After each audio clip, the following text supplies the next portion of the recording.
Welcome to the Kumar Dev education. मैं अपने channel में आपका स्वागत करता हूँ। ये इसका अध्याय 21 प्रतिवेदन, टिप्पण और पारूपण। अभी तक आपने हिंदी साहित्य की छोटी सी झलक ली है। कुछ कविताएं, कुछ कहानियाँ, निबंध, स्मरण रेखा चित्र आदि पढ़े। क्या आपने कार्यालय हिंदी के बारे में सुना या पढ़ा है? जी हाँ, ये वे हिंदी है जो कार्यालय में नित्य प्रतिदिन के कामकाज के निपटान के काम आती है। यह आम बोलचाल की भाषा का ही व्यवस्थित और सुचारू रूप है। इसका सरकारी शासन व्यवस्था चलाने में उपयुक्त भाषा संबंधी शब्दावली का प्रयोग होता है। इसी से मिलती जुलती कुछ बातें आपने पाठ 19 में पत्र कैसे लिखे में पढ़ी है। इस भाषा में ही वाक्य में हिंदी, उर्दू और अंग्रेजी भाषा के शब्द प्रयोग किए जा सकते हैं। कार्यालयी कामकाज में उपयुक्त होने वाली द्वित्वों में प्रतिनिवेदन, टिप्पण तथा पारूपण लेखन प्रमुख है। आइए प्रस्तुत पाठ में इसके बारे में विस्तृत जानकारी प्राप्त करते हैं। उद्देश्य: इस पाठ को पढ़ने के बाद आप प्रतिनिवेदन क्या है स्पष्ट कर सकेंगे, प्रतिवेदन लेखन की उपयोगिता स्पष्ट कर सकेंगे, टिप्पण लेखन की उपयोगिता स्पष्ट कर सकेंगे, मिसल कार्य में टिप्पण लेखक की प्रक्रिया स्पष्ट कर सकेंगे, टिप्पणियों के बारे में बता सकेंगे, पारूपण के लेखक का प्रयोजन स्पष्ट कर सकेंगे, प्रतिवेदन, टिप्पण और पारूपण के स्वरूप में अंतर कर सकेंगे, विस्तृत कार्यक्रमों के संदर्भ में प्रतिवेदन लिखना सीख सकेंगे। इन तीनों प्रतिविधियों का आवश्यकता अनुसार कार्यालयी कामकाज में प्रयोग कर सकेंगे। आइए समझें। सामान्य लेखक की अनेक प्रवृत्तियाँ होती है। यहाँ हम कार्यालयों में प्रयोग में लाई जाने वाली विशेष प्रवृत्तियों की चर्चा करेंगे। प्रतिवेदन, टिप्पण तथा पारूपण ऐसी ही प्रतिवृत्तियाँ हैं जहाँ एक प्रतिवेदन का सवाल है। इसमें किसी घटना अथवा स्थिति आदि की जांच पड़ताल करके उनका विवरण प्रस्तुत किया जाता है। दूसरी ओर कार्यालय का लेखा जोखा रखने के लिए दो प्रवृत्तियों का प्रयोग किया जाता है। पहली टिप्पण लेखन और दूसरी पारूपण लेखन। अपने एक पाठ से सार लेखक के बारे में पढ़ा है। क्या आपको याद है? वहाँ अपने एक प्रतिवेदन का सार करने की विधि सीखी है। आइए कार्यालय में उपयुक्त होने वाली प्रतिवृत्तियों के बारे में यहाँ विस्तार से जानकारी प्राप्त करें। प्रतिवेदन क्या है? प्रतिवेदन सामान्य अर्थ है किसी प्रकार, घटना या स्थिति विशेषण की क्रमिक जानकारी रिपोर्ट प्रस्तुत करना। आप जानते हैं कि देश विदेश में अनेक ऐसी घटनाएं होती रहती है जिसके बारे में विस्तार से जानने के लिए हम सभी उत्सुक रहते हैं, लेकिन इसके लिए तथ्यों की जांच पड़ताल करनी पड़ती है, अर्थात मसले की बारीकी से खोजबीन की आवश्यकता पड़ती है, जो किसी सरकारी या गैर सरकारी संस्था, एजेंसी द्वारा अथवा उसके द्वारा नियुक्त किया या एक से अधिक व्यक्तियों द्वारा किया जा सकती है। ऐसे व्यक्ति या व्यक्तियों द्वारा प्रस्तुत विवरण को ही प्रतिवेदन कहा जाता है। जिस व्यक्ति या समीक्षी द्वारा प्रतिवेदन प्रस्तुत किया जाता है उसे प्रतिवेदन कहते हैं। मान लीजिए किसी क्षेत्र विशेष में दंगा हो जाए तो उसके बारे में विशेष जानकारी प्राप्त करने के लिए हम सभी उत्सुक रहते हैं, लेकिन इसके बारे में पूरी जानकारी या तो कोई व्यक्ति उस क्षेत्र में जाकर तथ्यों की जांच पड़ताल करके दे सकता है या किसी सीमित या आयोग को गठित करके सच्चाई को उजागर किया जा सकता है। जनसंचार माध्यमों में सामान्यत एक व्यक्ति को यह दायित्व दिया जाता है, जबकि कार्यालयों में समिति के माध्यम से तथ्यों की जांच पड़ताल करके सच्चाई का पता लगाया जाता है। आइए एक उदाहरण के माध्यम से प्रतिवेदन का प्रारूप समझते हैं। प्रतिवेदन का उदाहरण: दिल्ली की पुनर्वास बस्तियों में फैले हैजे के कारण किए गए सर्वेक्षण से संबंध प्रतिवेदन, हैजे संबंधी सर्वेक्षण पर प्रतिवेदन। दिल्ली में उपराज्यपाल द्वारा तारीख 21 जुलाई 2006 को पुनर्वास बस्तियों कॉलोनियों के सर्वेक्षण हेतु गठित महानगर परिषद दिल्ली विकास प्राधिकरण एवं नगर निगम के 8 सदस्यों की उपसमिति ने बस्तियों कॉलोनियों में दौरा करने के बाद अनुभव तथ्य तथा प्रमाणों के आधार पर जो निष्कर्ष निकला है, इसे कहा जा सकता है कि दिल्ली की समस्त पुनर्वास बस्तियां लगभग 25 है और उनमें लगभग 10 बस्तियों कॉलोनियों नाम संकलन है। इसमें नियमित ढंग से किए गए पूर्ण निर्माण को स्वेच्छा से बदला गया है तथा नियंत्रण अवैधानिक नवनिर्माण किया जा रहा है। जितनी जनसंख्या के लिए बस्तियां कॉलोनियाँ तैयार की गई थी, उससे 50% अधिक जनसंख्या इन मकानों में बस गई है। लगभग सभी कॉलोनियों बस्तियों में झुग्गी झोपड़ियाँ ढाल कर जमीन पर अनियंत्रित कब्जा कर लिया गया है। योजनाबद्ध निर्माण और आवास विकास की इन बस्तियों से संबंधित सभी योजनाएं पिछले 5 वर्षों से ठप पड़ी है। परिणामतः गंदगी तथा बीमारी फैल रही है। यमुना पार की बहुत सी पुनर्वास बस्ती कॉलोनियों में वहां के निवासियों के गलियों तथा सार्वजनिक स्थानों में गाय भैंस घोड़े बैल मुर्गे बकरे आदि बांध रखे हैं। अधिकांश बस्तियों में कॉलोनियों में नगर निगम या विकास प्राधिकरण द्वारा बनाए गए विक्रय या व्यापार केंद्र तो बंद ही पड़े हैं, जबकि वहां के निवासियों या आसपास के क्रेताओं ने सड़कों और गलियों में ही दुकानें तथा मंडी आदि खोल रखी है। परिणामतः वहाँ गंदगी भीड़ शोर अथवा व्यवस्था फैल रही है। इन बस्तियों और कॉलोनियों में छिपे 1 माह से फैले हुए हैजे के कुछ अन्य कारण इस प्रकार है। जल मल प्रवाहन की ठीक व्यवस्था न होने से गंदगी चारों तरफ बिखरी हुई है। मकान के निर्धारित नक्शे की अवहेलना करते हुए अधिकृत निर्माण बहुत अधिक कर लिए गए हैं। परिणामतः वहाँ घुटन रोशनी अथवा भाव आदि बढ़ गया है। अनधिकृत निर्माण पशुपालन तथा सड़कों गलियों में बने बिक्री केंद्रों के कारण नगर निगम के सफाई कर्मचारी भी अपना दायित्व पूरी तरह से नहीं निभा पा रहे हैं। कर्मचारियों की कम संख्या भी इसका एक कारण है। सड़कें गलियां अधिकांश टूट चुकी है तथा जगह जगह गोबर और पानी भरा हुआ है। सफाई नियमित रूप से न होने के कारण सड़ान भी फैल रही है। पानी का निकास नालियों की स्थिति भी अवरुद्ध है।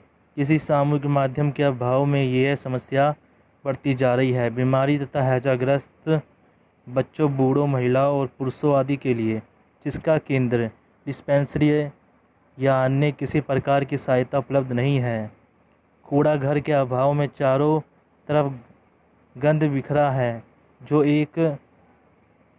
जो दो एक कूड़ा घर बने हैं, वहाँ से गंदगी उठवाने की पिछले कई दिनों से कोई व्यवस्था नहीं की गई है। सार्वजनिक शौचालयों में बहुत दिनों से सफाई आदि का कोई प्रबंधन नहीं है। परिणामतः बीमारियों के कीटाणु फैल रहे हैं। बस्तियों कॉलोनियों के नए कुछ लोगों का कहना है कि उनकी शिकायत पर कोई गौर नहीं किया जाता है। परिणामतः संपर्क सूत्र टूट गया है।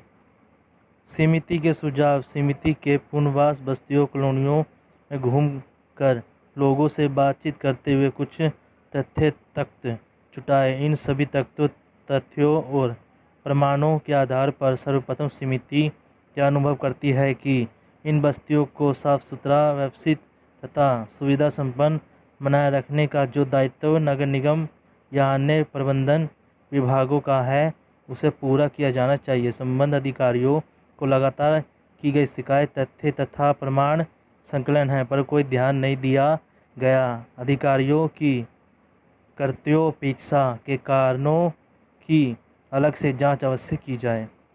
संबंधित अधिकारियों को निर्देश दिए गए कि वह बस्तियों कॉलोनियों में जाकर वहां के निवासियों से परस्पर संपर्क साम्य हेतु वहीं के हर वर्ग के शिक्षित, प्रतिनिष्ठ तथा समझदार व्यक्तियों की एक स्थानीय समिति गठित करवाए ताकि उसके माध्यम से जनता और अधिकारियों के बीच एक तालमेल बन रह सके। फिलहाल गलियों, सड़कों, नालियों तथा सार्वजनिक शौचालय आदि जन सुविधा की सफाई के लिए तत्काल निर्देश दिए जाए। अनधिकृत निर्माण तथा पशुपालन करने वालों के विरुद्ध सख्त कार्रवाई की जाए। गलियों, सड़कों, नालियों तथा सार्वजनिक स्थानों पर दुकान, पटरियां आदि लगा लेने वालों के विरुद्ध सख्ती की जाए। समय समय पर स्वास्थ्य एवं कल्याण मंत्रालय द्वारा कीटनाशक दवाओं की आपूर्ति की जाए जिससे समय समय पर इसका उपयोग किया जा सके। तत्काल चिकित्सा संबंधी सरकारी सहायता उपलब्ध कराई जाए। स्वच्छता नियमों का कठोरता से पालन किया जाए और किराया कराया जाए तथा अभी कुछ दिनों के लिए अभियान स्तर पर सफाई सहयोग और चिकित्सा व्यवस्था प्रदान करते हुए भविष्य के लिए ठोस कदम उठाए जाए। समिति का निर्णय। अभिमत।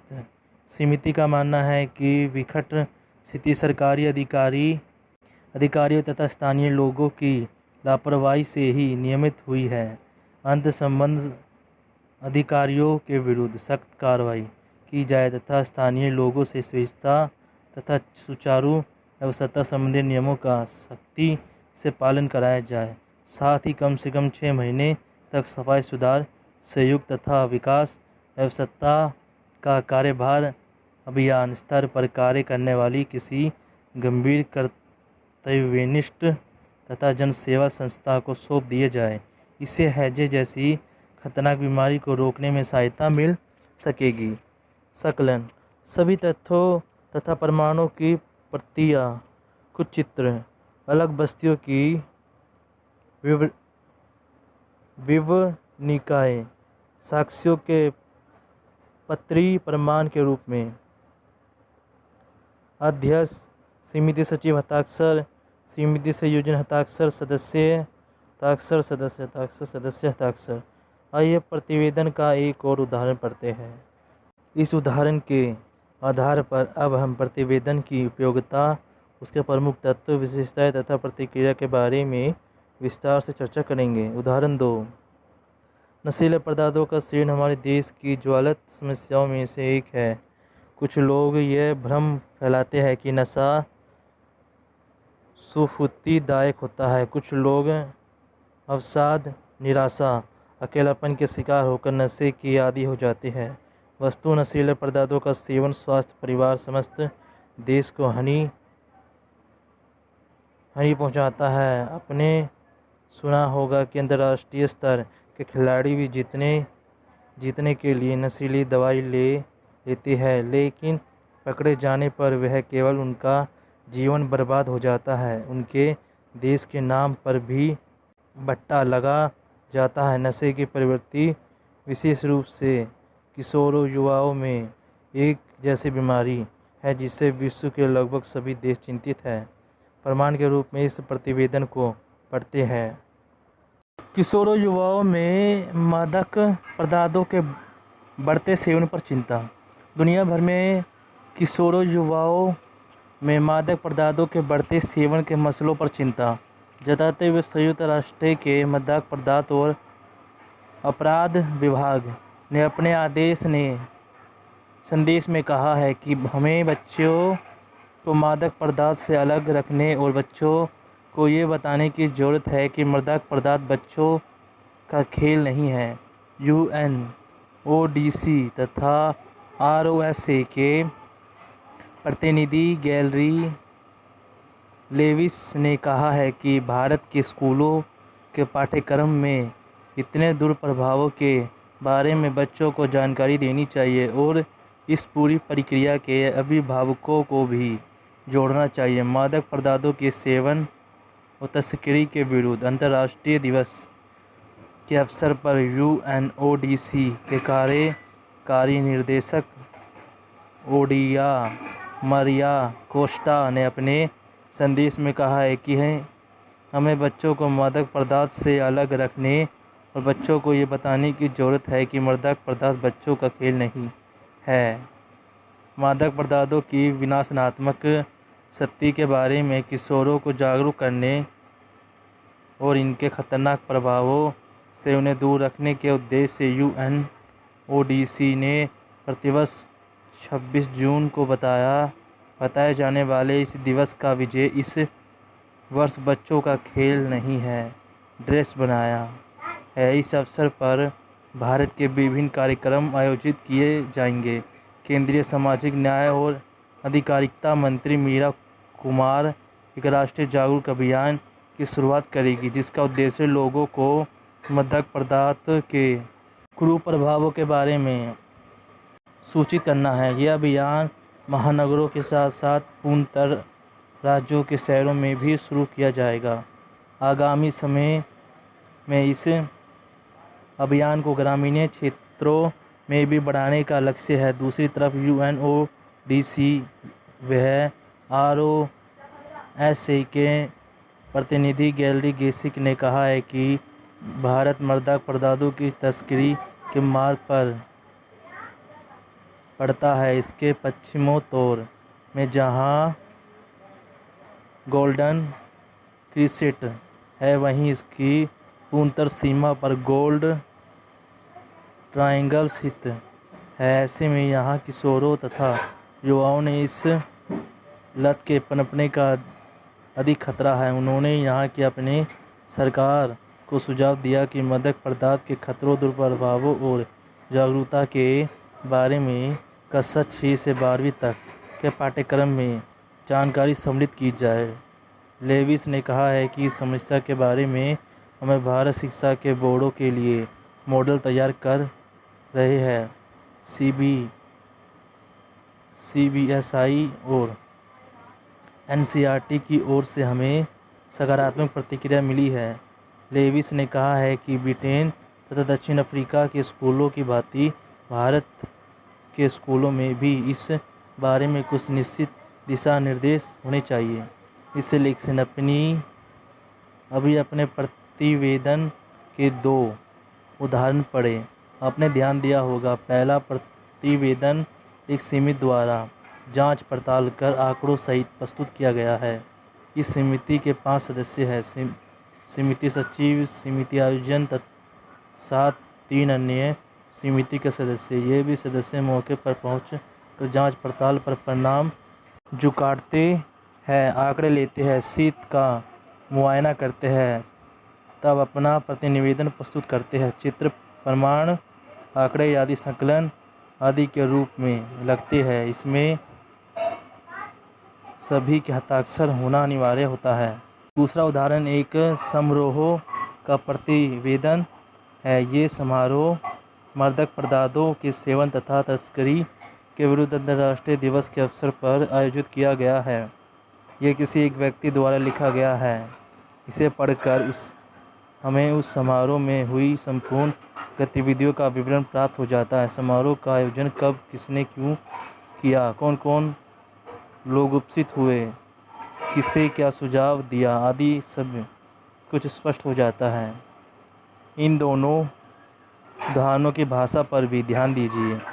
इसकी भाषा साहित्यिक भाषा नहीं है, यानी कि कहानी और निबंध की भाषा से अलग है। इसकी भाषा का यह रूप कामकाजी कार्यालयी हिंदी भाषा कहलाती है। कई 4 अंतर डाल यहाँ लिखिए। साहित्यिक भाषा, कामकाजी भाषा। प्रतिवेदन की उपयोगिता।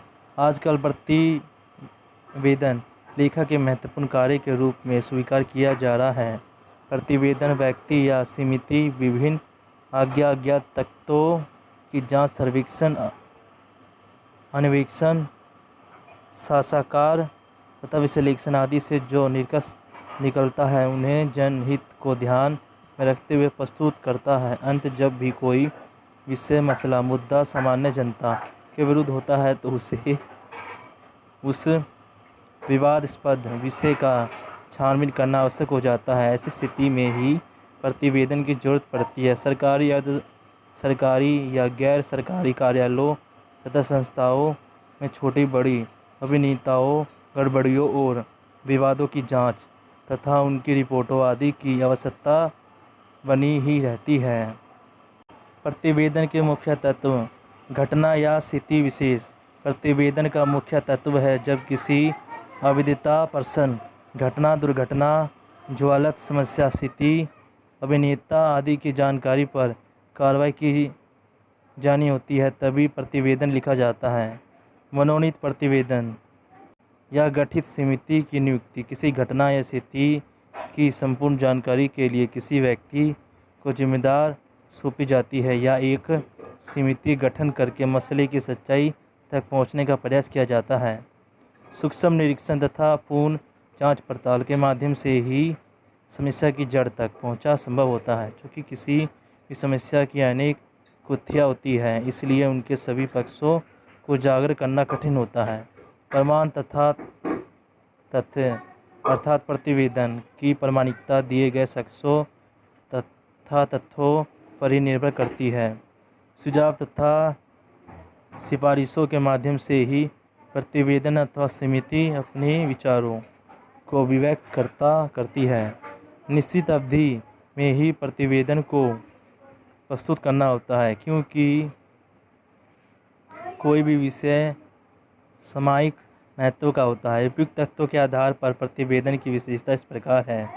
प्रतिवेदन में प्रामाणिकता और तथ्यात्मकता होती है। प्रतिवेदन किसी एक विषय या घटना पर पूरी तरह केंद्रित होता है।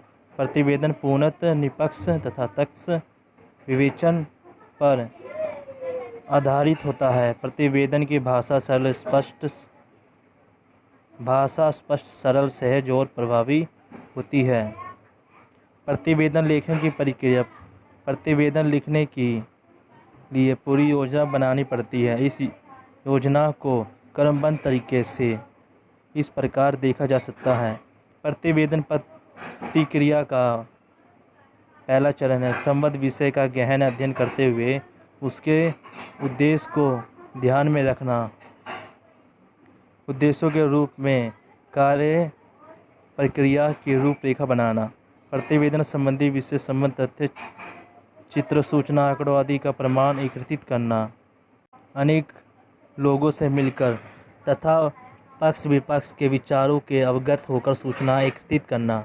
सर्वेक्षण तथा साक्षात्कार आदि से प्राप्त सभी तथ्यों, आंकड़ों, प्रमाणों और विवरणों का विश्लेषण करते हुए उन्हें सारणीबद्ध करना। निष्कर्ष और सिफारिशों, सुझावों या अनुसाओं की रूपरेखा तैयार करते हुए एक कच्चा प्रारूप तैयार करना। अंत में सभी संबद्ध कामकाजों को शामिल करते हुए मुख्य प्रतिवेदन का ढक्कन करा के व्यक्ति अथवा समिति के सभी सदस्यों के हस्ताक्षर के साथ प्रस्तुत करना। क्रियाकलाप। आपके पड़ोस के किसी घर में 2 लोगों की हत्या हो गई है। घटनास्थल पर जाकर विभिन्न स्रोतों से विवरण प्राप्त करें और एक प्रतिवेदन तैयार करें। अभी अपने प्रतिवेदन के बारे में कुछ विशेष जानकारी प्राप्त की। आइए अब हम कार्यालयीय कामकाज के लेखन की दूसरी प्रवृत्ति टिप्पण लेखन के बारे में पढ़ते हैं।